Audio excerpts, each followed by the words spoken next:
Isildur, son of Elendil, is a name shrouded in both glory and tragedy within the vast and intricate tapestry of J.R.R. Tolkien's Legendarium. While figures like Gandalf and Aragorn often dominate discussions of The Lord of the Rings, Isildur's pivotal, albeit brief, possession of the One Ring fundamentally shaped the course of Middle-earth's history and set the stage for the War of the Ring.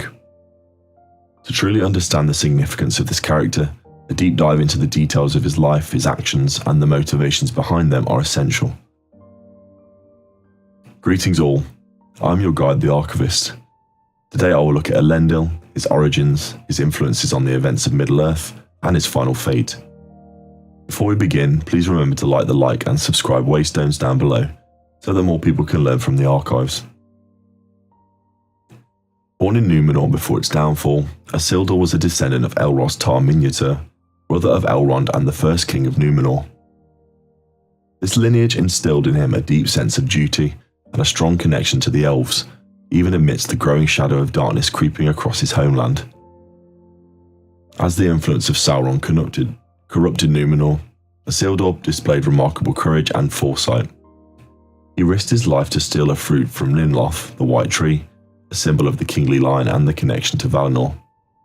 This act of defiance, undertaken at great personal peril, ensured the continuation of the line of kings in Middle-earth after the tragic destruction of Númenor. This act alone showcases the character's inherent nobility, a trait often overshadowed by the devastating consequences of his later actions. Understanding this detail of his early life is crucial to appreciating the internal conflict that ultimately defined his fate. Following the Akallabeth, the downfall of Númenor, Isildur, along with his father Elendil and the brother Anarion, escaped the cataclysm on ships and landed on the shores of Middle-earth.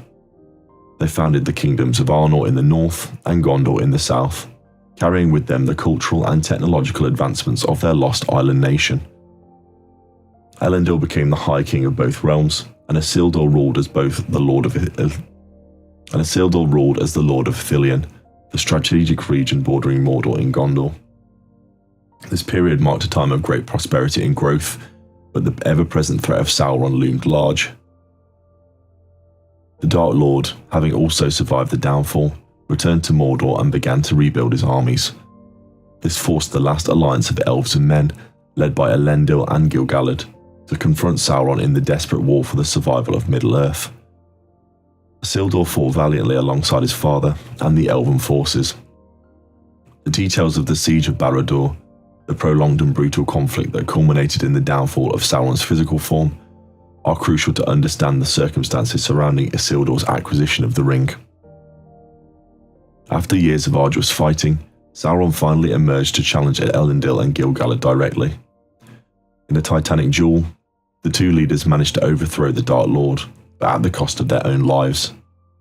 With Sauron lying defeated, Isildur, as the heir of Elendil, took up the broken hilt of Narsil, the sword of his father, and cut the One Ring from Sauron's finger. This momentous occasion marked the end of the Second Age and the supposed triumph of good over evil. Herein lies the central point of contention and debate surrounding Isildur's legacy.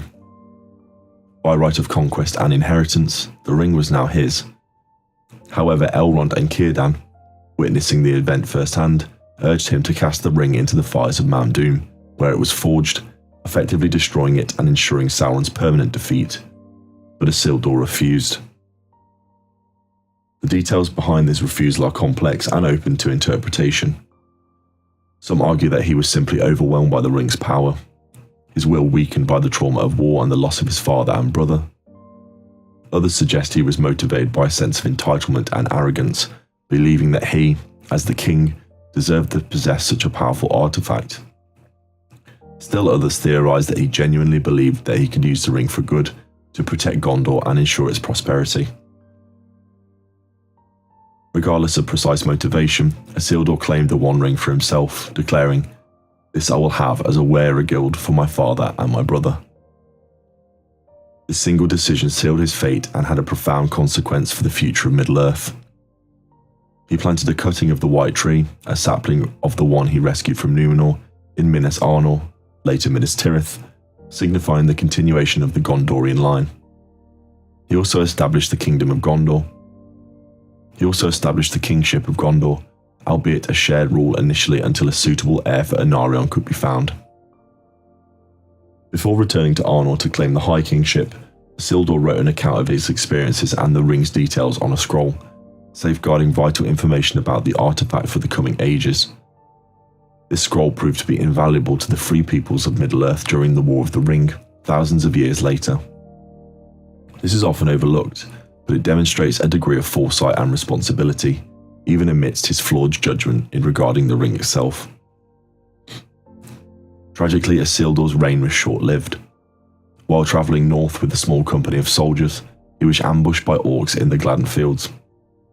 During the chaos of the battle, Isildur put on the ring, hoping to escape undetected.